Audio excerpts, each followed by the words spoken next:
with R-like protein to be fought over 3 3-minute rounds under amateur mixed martial arts rules in the Bantamweight division. Introducing first, fighting out of the blue corner, making his in-cage debut, representing Revolution Martial Arts. Please welcome Rinchen Griffiths-Golha. His opponent standing across the cage, fighting out of the red corner, enters with an amateur mixed martial arts record of 1 loss. Representing Promai MMA, please welcome Ghenadie Buliga. Rinchen Griffiths-Golha from Revolution Martial Arts, out of the blue corner. And he's facing Ghenadie Buliga from Promai, and he's fighting out the red corner. We're underway here. Golha looking to switch stances early. He's got to keep those hands up as he switches, however. It's always interesting when you get an amateur coming through at debut who's already switch hitting. You know, is it just something he has major success with in the gym? Is it nerves? You know, it's very rare to see a guy come out and look, you know, that loose and give that many looks early on. We're seeing a lot of this movement-based striking here. He manages the distance perfectly, and I think it is confidence there that kind of comes through the gym. It seeps through into their technique, but it's impressive, like you say, to see a guy here, and it's his first fight as an amateur, and he's putting on a show. But that says to me that his psychology is matching his technical ability as he drops down here for the guillotine. Might turn it into a mounted position.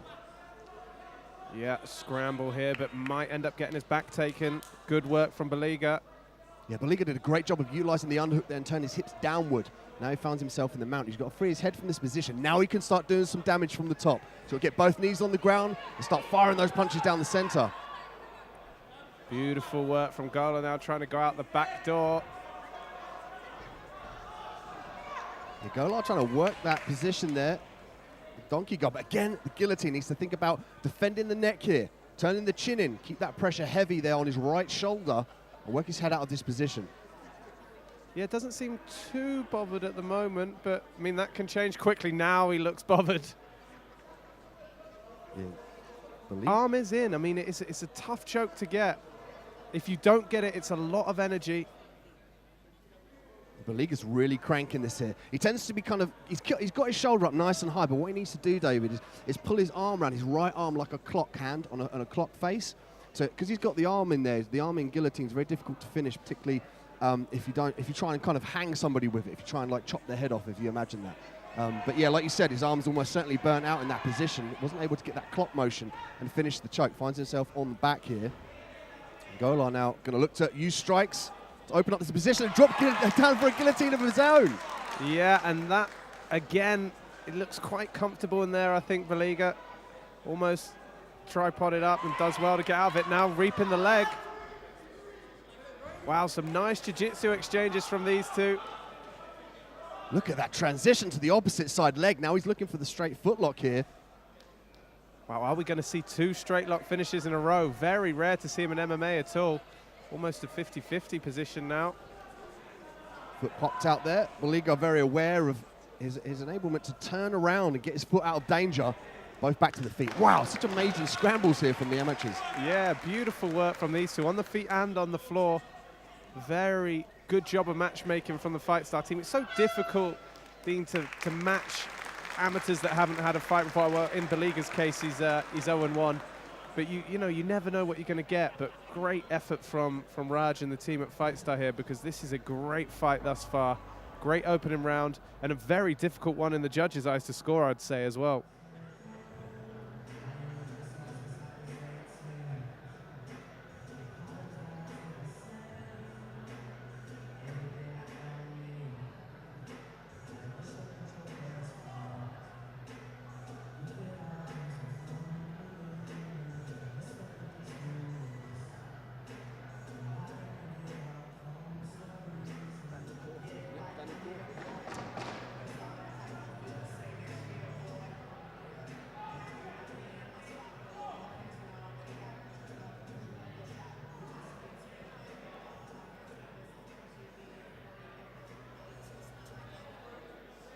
Getting ready for round 2 here, FIGHTSTAR Championship.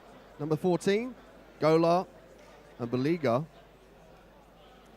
And we've seen some savvy work on the ground thus far, guillotines and footlock attempts here.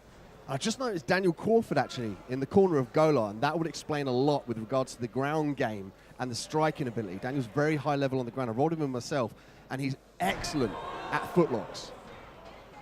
Buliga gives up position there. Oh, and speak of the footlock, again we have Golha going for the foot. Golha now is controlling the leg. See the way he got his leg on the inside of the hip there and use that to sweep Buliga down to his leg. He's going to put some pressure onto this now. Buliga's doing the correct thing. He's forcing his leg to the ground, keeping the weight heavy. A lot of pain there, a lot of pain. He doesn't want to go that way. Buliga working out of that position. And as you alluded to earlier on, David, that is kind of like a pain submission. If you can ride out that pain, you could avoid tapping to that position here, but he does look like he's in pain in this position. Looked like he was going to tap then. I mean, you see it in high level jiu-jitsu. I mean, at the top levels, you rarely see guys tap to straight footlocks. I mean, you might even get your foot popped, but at that highest level, and especially in an MMA fight when you've got a lot of adrenaline, what changes is what we saw in the last fight. When people start going belly down, you can start torquing the knee almost unintentionally. And Buliga, well done for toughing that out, because a couple of those attempts looked extremely close from Golha. Buliga doing a great job of catching the leg and sweeping the foot there, and he ends up in the top position. Full guard nonetheless, but he's got to start thinking about passing the guard here, getting away from this position. Now the legs are open. Now he can start to knee slice through, posture up, and get past these legs into a more favorable position. We talk about it all the time, Dean, when it comes to breaking down these rounds and when you're trying to win them as a fighter. The ground exchanges are so important in these 3-minute rounds. And thus far, these two really not hanging around. But on the other side of it, no one's really stamping their authority positionally on the ground. You know, there's so many quick scrambles going. Golha obviously ahead in the stakes because of his submission attempts this round, but it really is a back-and-forth fight. Such an evenly matched fight here. As you say, very difficult to judge thus far. Oh, beautiful switch of positions there. Buliga went for that takedown, but Golha, mid-air, turned this position now on top, finds himself again on the back. Could be working the triangle from this position. Happy to work ground and pound from the bottom. Yeah, see again, Dean, I mean, the strikes, obviously. Oh, I say that, he's going for the armbar. He's got to control the head of this position. Pulling out, needs to stack down really from there, but does well. Yeah, you know, Golha had that mount position there, but instead of taking the time to secure that position, he was eager to strike. And I mean, that's going to come with experience, Dean. Obviously, you know, he's making his debut here. He just wants to go in there and hurt the guy. But as it happens, it's another scramble. And I wonder if Buliga was hurt there with that up strike. No, he looks all right to me. But another very packed, full of action round there, again from these two. Golha and Buliga. Golha threatening with submission attempts early on. Had a couple of footlocks that almost got Buliga, it was almost like WWE. The face was contorted and his hand was almost ready to tap, but he toughed it out. As again, scoring, difficult to score from. Yeah, as I was going to say, at such a high level, you're a high-level judge yourself. Would you say that Golha's kind of tenacious forward motion and actually searching for submissions, giving up certain positions, would put him ahead on the scorecards? Yeah, I think under the new criteria, where you're looking more at, they took the word damage out of the criteria, but you're looking more at impact. And a lot of people think that just means strikes, you know, a guy got knocked down, but it's generating it for the submissions as well. And I mean, in terms of getting close to finishing the fight, I mean, that was as good as a knockdown for me. I mean, the guy was ready to tap clearly. His face was in absolute, you know, he was in absolute agony, it looked like. So you've got to score that highly for me. You know, that was a moment where the fight could have ended and deserves to be scored highly. So for me, I'd be looking at Golha being ahead in that round. But it's very difficult to judge from the commentary position. I always hate it when commentators do it to me, so I'm not going to do it. But nonetheless, we go to a third round here. Buliga's getting after this double leg, going to look to trip the leg. Now he's going to try and advance his position, but he's got to get his head out of that position there. That's stopping him really being able to creep up to the full mounted position. And also the cage, he needs to pull Golha away from that cage to stop him standing up.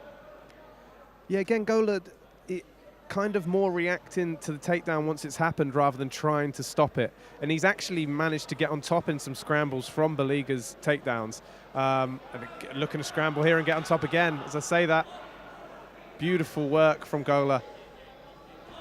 It's interesting to see Golha's corner. They don't want him to go down. And you can see there, Buliga's going, come into my guard. But Golha's corner is saying, no, don't go into his guard, work from the top position, land heavy strikes. Yeah, it's a very interesting fight because I think Buliga's stand-up, being slightly more traditional, has probably given him a bit more success, I think, overall. I remember in the first round he landed a couple nice counter hooks, but yeah, it really is a pick and fight. In terms of the ground, it's just been scrambles back and forth constantly. Golha now has got to look to improve his position. He could use the cage here to pin up Buliga and utilize those strikes, but he's going to be able to generate more power when he passes the legs out of this full guard. I wonder if we'll see Golha jump back on a footlock or something here. If he gets his posture back. Golha now looking to slice the knee through. He's got to get that leg out of that position here. Buliga working for the single. Beautiful work, and I love how the crowd responds to that. The takedown, usually it's the knockout or the hard punches, but the single leg takedown, the crowd realized that was control there on Buliga's part and give it a round of applause. Yeah, I mean, this is an advert for jiu-jitsu and MMA, it really is. You've got two young guys coming down here with only one fight between them, and it's a very entertaining affair and a lot of skill on show. Wrestling, jiu-jitsu, I mean, they're both putting it together in all ranges. Buliga swinging for the fences now. He's looking to end this decisively. Golha keeping the distance, keeping that leg heavy, looking for the turning wheel kick. Oh, big left hand from Buliga rushing in there. Golha looks like the type of guy who's willing to eat one, you know? He's willing to take one to give one. But obviously, as we mentioned, these short rounds, in rounds that are this tight, he's probably better off getting his hands up and going a little bit more traditional. But as I say that, Buliga gets another takedown. Yeah, Golha was trying to look for the knee there. As soon as the leg came up, that was the cue for Buliga to charge for that takedown. And you could argue that has put him up considerably on the points. His ability to take Golha down in this round. Yeah, again, a very, very competitive round. And what an excellent fight between these two. A show of respect between the two fighters. Ladies and gentlemen, after 3 rounds of action, we go to our judges' scorecards. Judge 1 scores the bout 29-28. Your favorite in red. Our second judge this evening scores the bout 29-28 blue. Our final referee scores the bout 29-28 with your winner this evening by split decision in the red corner, Ghenadie Buliga.